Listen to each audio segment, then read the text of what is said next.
대부분은 어떻게 리더십을 배우냐면은 마치 우리 젊은 아이들이 성교육 배우는 거랑 똑같아요. 제대로 배우는 게 아니라 그냥 상사 보고서 그냥 따라하는 거예요. 운이 좋은 사람은 훌륭한 리더를 만나서 그 사람대로 잘 따라서 하는데 운이 나쁜 사람은 그거 잘못 배우는 경우들도 많이 있거든요. 경영은 주식 투자랑 비슷하다 이렇게 얘기하거든요. 장이 좋으면은 다 돈을 벌잖아요. 회사가 수익이 나고 매출이 상승상 되면 어떤 리더가 와도 다 박수 받아요. 근데 진짜 주식 투자자의 실력은 어디냐면 장이 꼬꾸라질 때, 그때 돈 버는 사람이 진짜 실력가잖아요. 여러분 안녕하십니까, 최지용 교수입니다. 오늘은 제가 거인의 리더십 책을 들고 나왔습니다. 저자를 소개시켜드리고 싶은데 소개하지 않겠습니다. 뭐 워낙 제가 평소에도 뵙고 페이스북에서도 뵙고 언론에서도 뵙고, 그래서 여러분들도 아마 다 아시는 분이라고 생각하고, 제가 이 책을 읽게 된 게 사실은 일의 격에서부터 시작되는데, 이게 그러고 난 다음에 책이 최근에 나와서 읽고 여러분들과 같이 이야기를 나누려고 이렇게 모셨습니다. 챕터가 4개로 이렇게 되어 있습니다. 당신은 어떤 리더가 될 것인가에 대한 이야기를 나누시고요. 그 다음에 리더의 어떤 조건을 말씀을 해줬고, 그 다음에 그 리더가 움직이는 조직에 대한 이야기를 2장에서 하셨습니다. 그리고 3장은 그 조직과 리더가 어떻게 하면 파워풀하게 갈 것인가. 저는 이제 그레이트 팀이라고 하는 얘기를 대단히 좋아하는데요. 그런 팀을 만들기 위한 이야기를 해주셨습니다. 그리고 그 리더의 기술에 대한 이야기를 해주셨는데, 제가 당돌하게 좀 딴 것부터 여쭙겠습니다. 제가 처음에 뵙지 못했을 때요, 조남을 이렇게 딱 보고 여성이신가 남성이신가, 어머니가 지으셨나 뭐 재밌는 스토리가 있었어요? 그러니 말입니다. 제 이름이 여자 이름 같아서요. 어머님이 지으셨어요. 무슨 소설책을 보고 수정이라는 이름이 나와서 좋아서 이름을 지었다고 하시더라고요. 혹시 따님을 생각하시고 지으신 거예요? 그건 아니에요. 근데 그 이름 덕분에 사실은 뭐 제가 학창 시절에 놀림을 많이 받았죠. 여자 이름이라고 해서. 그런데 이제 시간이 지나고 보니까 장점이 있더라고요. 왜냐면 저는 상대방 이름을 기억을 못해도 상대방은 제 이름을 거의 기억을 합니다. 그건 장점이 되더라고요.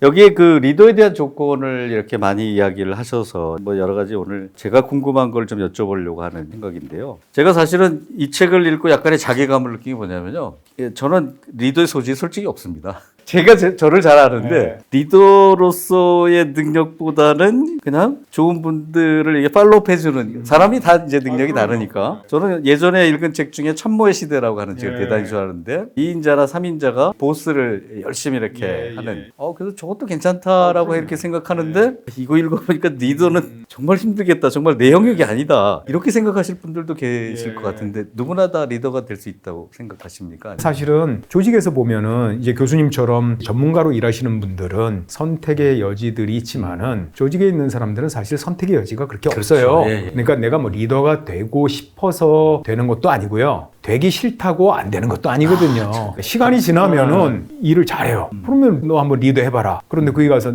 저는 못하겠습니다, 이렇게 할 수도 없는 거고요. 거꾸로 제가 리더를 하고 싶어요. 그래도 조직에서 야, 너는 아직 역량이 안 되고 능력이 안 되니까 하지 마, 그러면 못하는 거죠. 그래서 제가 이 책에도 얘기했지만은, 내가 리더십을 발휘하고 싶어서 리더가 되기보다는 리더가 되고 난 다음에 내가 어떻게 리더로서 잘해야 될까 고민하고 공부하는 게 일반적입니다, 사실. 그래서 저는 학교에서 리더십을 열심히 가르쳐봤자 소용없다고 생각해요. 대학생들한테 리더십 가르쳐봤자 뭐합니까? 그 대학생이 실제 리더십을 발휘하기까지 텀이 오래될 거 아니에요. 그 이론적이고. 그래서 사실 그렇게 썩 소용이 없습니다. 보통은 리더십에 대해서 관심을 갖고 공부하는 사람들은 리더가 된 다음이죠. 그때서부터 실제로 배우고, 또 자기가 실제 현장에서 부닥쳐보고, 그러면서 점점 이렇게 성장한다고 생각을 하고요. 사실 이 책은 제가 거꾸로 리더십 책을 많은 분들이 읽고 나서, 정말 리더 힘들어서 못하겠다, 이렇게 하지 말라고 쓴 책입니다. 그러니까 조직에서 리더가 된 다음에 내가 도대체 뭘 해야 되지? 하는 거를 잘 모르는 경우가 더 많아요. 대부분은 어떻게 리더십을 배우냐면은 마치 우리 젊은 아이들이 성교육 배우는 거랑 똑같아요. 제대로 배우는 게 아니라 옆에 친구한테 대충 물어보고 배우는 것처럼 그냥 상사가 보고서 그냥 따라하는 거예요. 그래서 운이 좋은 사람은 훌륭한 리더를 만나서 그 사람대로 잘 따라서 하는데, 운이 나쁜 사람은 엉뚱한 게 이게 리더가 하는가 보다 하고 잘못 배우는 경우들도 많이 있거든요. 그래서 저는 조금 틀을 가지고 리더가 어떤 큰 스펙트럼에서 어떤 일을 해야 되는가 하는 거를 약간의 교과서 같은 책인데, 대신에 현장감이 있는 책을 쓰겠다. 이런 관점에서 왜냐면 리더십의 책이 극단이 있거든요. 예, 한쪽에는 예. 보면은 교수님들이 정말 교과서 같이 쓴 책이 있어요. 예, 예. 그럼 정말 딱딱하고 재미없고 맞습니다. 이런 게 있고 또 한쪽에서는 막 이렇게 CEO들이 성공한 경험을 가지고 산전수전. 리더십에 대해서 얘기할. 가슴은 뛰는데 적용이 거의 불가능하죠. 그래서 저는 여기에 약간 가까우면서도 현장감이 있는 책을 써서 리더가 되신 분 또 되고자 하는 분들에게 하나의 가이드, 그래 옆에 놓고서 좀 이렇게 항상 참고를 하실 수 있으면 좋겠다 해서 썼습니다. 그러면 지금 말씀하신 대로 어떤 교수님이나 이론을 연구하신 분들이 쓴 책처럼 보이는데 부사장님은 사실은 벤처기업에서부터 작은 기업을 크게도 만들어보고 엑시트도 하고 대기업의 C 레벨에도 계시고 여러 가지 산전수전을 다 겪으셨는데 책을 다 읽은 다음에 무슨 생각이 들었냐면요. 그래도 원칙이 중요하다라는 생각을 제가 딱 했습니다. 그래서 아무도 그거에 대해서 반론을 제기하지 않을 듯한 교수님들이나 이론가들이 쓴 책은 FM이긴 하지만 거기에 경험이 묻어있지 않다라고 생각하는 경우가 많아서 그런 면에서 저도 다시 한번 반성을 했습니다. 근데 이런 게 있지 않습니까? 저는 고등학교 때나 중학교 때도 학교의 짱이 목소리도 크고 등치도 좋고 애들 밥도 잘 사주고 와 이리 와 뭐 해가지고 이 보스나 리더가 타고난 거냐 아니면 교육을 받은 거냐. 근데 이 책에 의하면 그래도 후자 쪽이 더 많은 이야기를 하셨더라고요. 나도 희망을 가질 수 있나 이런 생각을 했는데 착각인지 어쩐지 한번 용기를 주시면. 당연하죠. 소위 말해서 형님 같은 리더십, 이러한 리더십의 형태들이 점점 바뀌고 있거든요. 그리고 세상이 지금 변환되고 있고 조직의 규모에 따라서 우리가 보통 생각하는 어떤 리더의 모양 이런 부분들이 적합하지 않을 수도 있어요. 그래서 사실은 리더들도 끊임없이 배워나가야 되는 상황입니다. 리더십에 대해서도 이게 변화들이 쭉 있습니다. 옛날에 제가 세미나 가갖고 배울 만한 리더십으로 누구를 생각하십니까? 그러면은 거의 10명에 9명은 잭웰치를 얘기했어요. 근데 지금 물어봤을 때 잭웰치를 얘기하는 사람이 없습니다. 지금 시대의 실리콘밸리라든지 이런 쪽의 리더십이 누구냐라고 얘기하면 대부분 사티아 나델라를 얘기합니다. 그러니까 변화가 있다는 거죠. 예전에 이제 잭웰치 리더십 같은 경우는 우리가 지금 흔히 생각하는 리더에 대한 모양이에요. 카리스마 있고 못하는 건 잘라내고 1등만 살아남고 이런 방식의 리더십이 과거의 모양이었다면은 지금은 이제 디지털 시대가 되고 점점 비즈니스가 복잡해지고 있거든요. 그러다 보니까 최고 경영자가 혼자서 북치고 장구치고 하기가 되게 어렵게 됐어요. 다양한 구성원들의 아이디어들을 수용하고 포용하면서도 비전을 제시하는 사티아 나델라 같은 리더십이 시대에 적합하다라고 하는 거거든요. 그래서 리더십이라는 게 우리가 생각하는 그러한 개념, 과거의 어떤 개념들이 지금도 계속 지속된다라고 보기가 어려워요. 특히 이제 한국에서 지금 리더십이나 기업 문화에 되게 지금 혼란스러운 상태에 있어요. 왜냐하면은 한국에서의 기업 문화라든지 리더십 형태는 어땠습니까? 과거 우리 한국이 대부분 제조기업 중심이었잖아요. 그렇죠. 그러다 보니까는 좀 수직적이고, 그래서 제가 이제 뭐라고 표현하냐면 과거 한국의 모양은 군대 플러스 가족 같은 조직의 구조예요. 그러니까 리더십도 그러한 형태의 리더십이 좀 통했던 거거든요. 근데 지금 변화되는 모습은 뭐냐면은 마치 프로축구단 같은 모습으로 조직이나 비즈니스가 변화되고 있거든요. 그래서 무리뉴 얘기도 거기서 하시는군요. 리더십의 형태가 좀 바뀌어지고 있거든요. 그러다 보니까는 지금 있는 리더들이 되게 힘든 거예요. 사실 저처럼 50 넘은 사람들은 대부분 과거의 리더십 스타일에 익숙하거든요. 근데 지금 젊은 친구들을 변화된 디지털 환경에서 리딩하려면은 이러한 방식이 잘 안 통하거든요. 그래서 우리가 생각하기에 왕년에 리더십 좀 있었어. 좀 리더 기질이야. 이게 지금 시대는 오히려 잘 안 통할 수 있다. 리더십도 우리가 꾸준히 그 시대적인 상황에 따라서 배워나가야 될 부분이다. 그래서 저는 리더의 기본, 변치 않는 것과 변해야 될 것이 나뉘어진다고 봐요. 리더로서 변하지 말아야 될 게 있어요. 명확한 원칙과 그 비전을 정하고 목표를 정하고 그것들에 대한 전략을 수립하고 나가는 거. 그건 변치 않아야 되죠. 근데 변해야 될 거, 관점이라든지 트렌드에 따른 문화에 대한 부분이라든지 이런 부분들은 또 변해야 될 부분이라고 저는 생각이 됩니다. 지금 일장에서 계속 이야기를 하시는 게 이제 조직에 대한 이야기. 그래서 아까 축구 얘기하시면서 선수보다 조직을 봐야 된다. 그 다음에 사티아 나델라의 얘기도 존재보다는 조직을 얘기. 또 뒤에 쓰신 내용 중에 탁월한 팀, 뭐 이런 얘기를 하셨는데 잘 아시잖아요. 제프 베조스 한 얘기가 그레이트 팀을 만들어라. 그게 저기 존 도어가 충고를 받아서 했다라고 하는데 저는 최근에 바뀐 생각이 뭐냐면 개인의 역량이 조직의 역량이다. 이렇게 얘기를 하고 있는데 계속 조직에 대한 이야기를 많이 하시잖아요. 그게 약간 트레이드 오프가 있을 텐데 어떤 균형점이 좀 있을까요? 그러니까 조직은 개인이 모아지지만은 개인의 합으로 달성하지 못하는 걸 하는 거거든요. 그러니까 저는 그 예를 오케스트라라고 말씀을 좀 드리고 싶어요. 자, 바이올린 하는 사람, 피아노 하는 사람, 첼로 하는 사람들이 모였죠. 그렇지만은 그 사람들이 모여서 내는 하모니는 첼로음도 아니고 피아노음도 아니에요.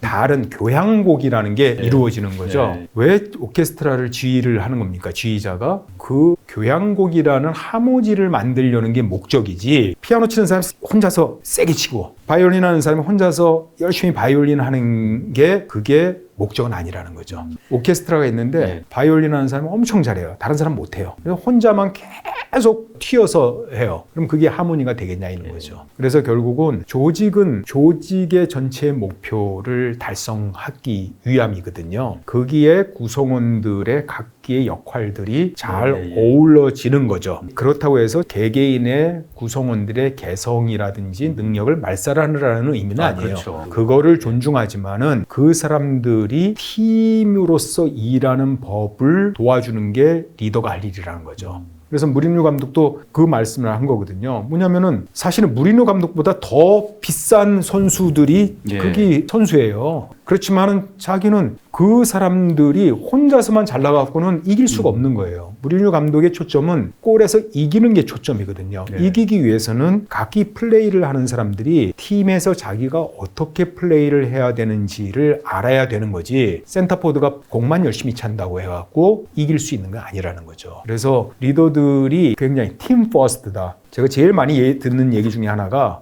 구성원들의 동기를 어떻게 부여하죠? 마치 구성원들의 동기만 부여하면은 저절로 조직이 잘 되고 저절로 승리할 거라는 그런 착각이 있단 말이에요. 근데 여기에 10명이 있는데 다 동기가 충만한 10명이 있다고 해서 그 조직이 자연스럽게 잘 되는 게 아니거든요. 적군이랑 싸우는데 적군 막 대포 쏘고 막 이런 상황이에요. 근데 우리 옛날 90총 가진 10명이 있어요. 다 그냥 막 충만해요. 열정이 충만하고 동기도 충만해요. 그러고서 야, 우리 저 아무것도 아니야. 소대장이 야, 우리는 가서 이길 수 있어. 화이팅! 으쌰! 해갖고 막 달려가서 소총 쏘고 가봐봐요. 어떻게 되겠습니까? 그냥 개죽음이란 말이에요. 그래서 동료들이 으쌰으쌰 열심히만 한다고 해서 승리하는 건 아니죠. 전략도 있어야 되고 역량도 있어야 되고 또 이것까지 있어야 되고, 그래서 리더가 구성원들 개개인도 보지만은 마크로한 거. 그래서 제가 책에 섹션을 이렇게 구성한 거거든요. 첫 번째는 이제 리더십 전반에 대한 얘기를 하고요. 두 번째 장은 마크로한 거를 얘기를 한 거예요. 조직 전체를 움직이는 거시적인 방법. 그리고 세 번째는 마이크로한 거. 그 속 안에 들어가 있는 구성원들 개개인을 동기를 충만케 하고 인스파이어링 하고 도와줄 수 있는 거. 이 두 가지가 쌍을 이루어야지만이 목표를 향해 나갈 수 있고, 이제 맨 마지막 장은 이제 실전 기술에 대해서 승진을 어떻게 해야 되고 상사를 어떻게 돼야 되고, 이런 직장인들이 제일 많은 실전적인 고민을 하는 것들을 배치하는 이런 방식으로 구성을 한 겁니다. 오케스트라를 얘기하실 때 막 그렇게 생각난 게 지휘자가 이렇게 지휘를 멋있게 하잖아요. 저거 나도 할 수 있겠다. 근데 나중에 커서 보니까 그 지휘자가 그걸 지휘하기 위해서 엄청난 연습 플러스 맞습니다. 구성원들은 연습으로 끝나지만 이 지휘자는 그걸 어떻게 할 것인가 또 밤새도록 악보를 가지고서 맞습니다. 이렇게 야 저거 아무나 하는 거 아니구나, 이런 리더의 그 어려움과 속은 사람들이 잘 모르고 그렇죠. 화려하게 앞에서 그냥 맞습니다. 그때만을 보는 제가 영화를 한 편 봤는데요. 리더가 이래서 중요한 거구나. 실제 있었던 일이라고 제가 봤는데 베트남전에 미군의 소령이 헬리콥터에서 발을 내리면서 한 얘기가 접근엔 내가 제일 먼저 들어간다. 그리고 모두에게 고지하기를 나올 때는 내가 마지막으로 제일 그리고 250명의 미군과 4,000명의 월맹군이 붙었는데 결국은 거기서 승리하고 이제 나오고. 근데 결국은 그게 뭐였냐면 리더십이었다라고 하는 거예요. 근데 사실 어떻게 보면 자기가 제일 먼저 들어가고 제일 늦게 나오면 죽음을 제일 저기 해야 되잖아요. 그러니까 리더는 언제든지 한 번에 갈 수 있다라고 하는 그런 항상 존재감, 그런 불안감 없으세요? 그래서 저는 리더십의 여러 가지 부분이 있지만은 절대 진리는 없다고 생각해요. 그렇게 리더십을 발휘하는 분도 있죠. 그렇지만 또 어떤 분들은 제일 늦게 내려서 리더십을 발휘하는 분도 있어요. 상황에 따라서도 좀 다른 것 같아요. 그러네요. 예를 들면 위기의 상황이라든지 이럴 때는 리더가 쫙 앞에 나서서 이렇게 하는 게 좋겠죠. 근데 평상시의 상황에서도 자꾸 리더가 앞서가지고서 그렇게 봐요. 그러면은 구성원들 서브 리더들 측면에서는 재미가 없잖아요. 맨날 자기가 뭐 혼자서 나가갖고 막 이래버리면은. 그래서 그것도 상황에 따라서 조금 달라질 수 있다라고 생각을 합니다. 리더가 어떤 분은 그런 말씀도 하세요. 항상 내가 앞에 서고 책임감을 져야 되기 때문에 야 리더 왜 하냐, 그 뭐 밥 먹여주는 것도 아닌데. 근데 항상 그래야 되지는 않는 거거든요. 때로는 그냥 뒤에서 서포터 할 수도 있는 거고요. 어떤 때는 리딩할 수도 있는 거고. 대신에 리더로서는 그런 보람이 있다고 생각해요. 제가 리더로서 사실은 책임감이 있죠. 책임감이 있고 또 리더는 욕먹는 자리거든요. 그렇죠. 우리 한번 보세요. 축구 감독들도 보면요. 승리할 때는 박수치고 환호하지만은 패배 몇 번 하면은 완전히 그 꼬꾸라지거든요. CEO나 경영자들도 항상 그런 부담이 있어요. 잘 될 때는 박수 받지만 좀만 못 되면은 비판하는 사람들 많고 또 모든 구성원들이 또 다 좋아하지도 않아요. 그렇지만은 리더로서 보람 중에 하나는 나 개인으로서는 할 수 없는 일. 조직을 움직여서 뭔가 파워를 낼 수 있는 일. 그러면 뭐 스티브 잡스 혼자서는 아이폰을 못 만들지만은 그가 그러한 구성원들을 모아서 아이폰이라는 뭔가를 만들어냈잖아요. 이런 그 희열, 보람이 있죠. 저도 그 깜짝 놀란 게 그렇게 독단적이던 스티브 잡스도 자기가 이룬 것들의 대부분은 자기의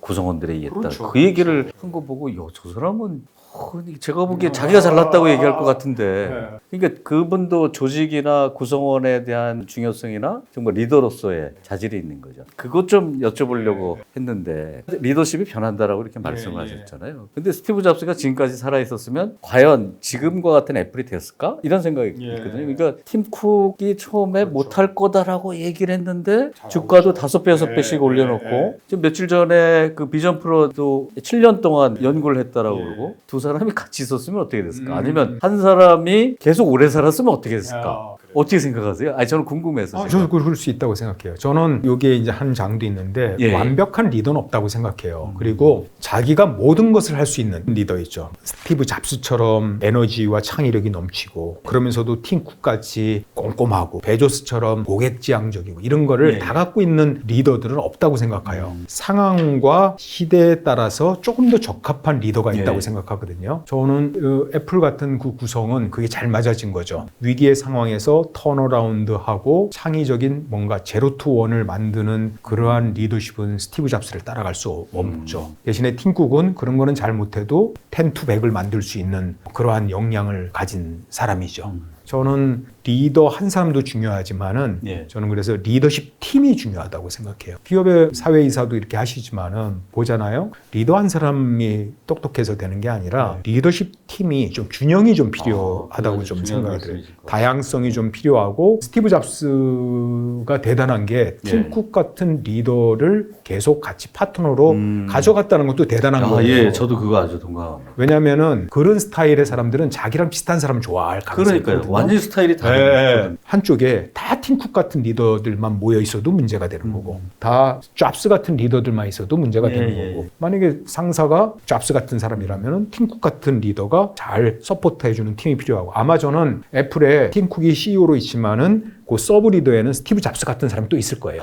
여러분 제가 이 거일의 리더십을 이야기를 드리고 있습니다만 제가 궁금한 게 지금 막 해소되고 있네. 팀쿡도 지금 스티브 잡스 같은 사람을 아마 같이 일하고 있을 거다. 그러면 또 다른 질문이 저는 예전에 마이크로소프트가 빌 게이츠가 창업을 하고 스티브 발머가 그거를 나쁘게 얘기하면 약간 말아먹었다. 그렇죠. 그랬는데 사티아 나델라가 딱 들어오면서 반전을 시켰는데 이게 궁금한 거예요. 이게 리더 하나 때문에 회사가 그 오르락내리락하냐. 물론 발머가 했을 때도 뭐 몇 배 정도는 성장을 했지만 그 사람과 사티아 나델라는 완전히 또 성격이 다르죠. 하나는 폐쇄적이고 하나는 개방적이고 하나는 고집쟁이고 하나는 굉장히 너그럽고 리더 하나 때문에 기업이 이렇게 될 수 있을까? 어떻게 생각하세요? 물론 구성원도 중요하긴 한데 저는 두 가지가 섞여 있다고 봐요. 예. 하나는 리더 혼자서 기업을 확 바꿨다. 여기에는 상당히 많은 운과 타이밍이 들어가 있다고는 생각을 해요. 리더 한 사람이 잘한다고 그래가지고 그게 막 바뀌는지는 보통은 않죠. 왜냐하면 사티아 나델라가 아무리 그런 적절한 리더십을 발휘했더라도 거기에 있는 구성원들의 역량들이 부족한 상태라면은 그렇게 되지는 않았겠죠. 근데 마이크로소프트 같은 데는 기본적인 구성원들의 역량 수준들이 상당히 높았기 때문에 그러한 전략들을 제대로 방향을 잡으니까 그런 부분에서 파워를 낼 수 있었던 것이죠. 한 면에서는 리더 한 사람이 회사의 성공을 좌지우지한다라고 얘기하고 싶지는 않은데 상당 부분 영향을 미칠 수 있는 부분에는 틀림없다. 그리고 저는 발머가 헛발짓은 했다고 하지만은 그래도 발머가 분명히 잘한 일이 있을 거예요. 상대적으로 그 시대에 주가가 떨어지고 그러니까는 많은 것들이 폄하가 돼서 그런 거지. 저는 어떤 리더든지 100이 잘하고 빵이 못하는 건 아니라고 생각해요. 예를 들면 발머가 한 40 정도 잘하고 60 정도 못했겠죠. 근데 사티아 나델라가 한 60 정도 잘해갖고 턴어라운드 시키니까 마치 100을 잘한 것처럼 보일 수 있는. 근데 만약에 지금 MS가 이러고 있다가 한번 거꾸로 줘봐요. 또 그러면 이제 사티아 나델라한테 또 뭐라 그럴 거예요. 근데 사티아 나델라가 그 타이밍을 잘 포착해서 그러한 흐름들을 변환시킨 거는 분명합니다. 그래서 저는 특히 리더가 어느 때 중요하냐면은 턴어라운드 시기가 리더가 되게 중요한 역할이라고 타이밍을 생각합니다. 잘 잡는. 예, 점진적인 성장을 하고 있을 때는요, 리더십이 그렇게 발휘가 그렇게 차이가 안 나요. 근데 이렇게 보통 잘 나가다가 거꾸로지는 상태에서 리더십의 영향력이 좀 크다고 생각을 합니다. 지금 잘 되고 있어, 회사가. 그런 데서는 누가 와도 그렇게 큰 차이가 없을 수도 있어요. 그래서 제가 농담 삼아서 경영은 주식 투자랑 비슷하다 이렇게 얘기하거든요. 장이 좋으면은 다 돈을 벌잖아요. 회사가 수익이 나고 매출이 상승 상태면 어떤 리더가 와도 다 박수 받아요. 근데 진짜 주식 투자자의 실력은 어디냐면 장이 꼬꾸라질 때, 그때 돈 버는 사람이 진짜 실력가잖아요. 우리 이순신 장군이 리더십의 영웅으로 박수받는 이유가 뭐예요? 꼬꾸라질 때, 어려울 때. 근데 굉장히 태평시대 때 이순신 장군이 계셨으면은 그냥 그저 그런 장군 중에 하나로다가 끝나셨을 거예요. 난세의 영웅이 있다 이런 얘기가 맞습니다. 어른들 말씀이 그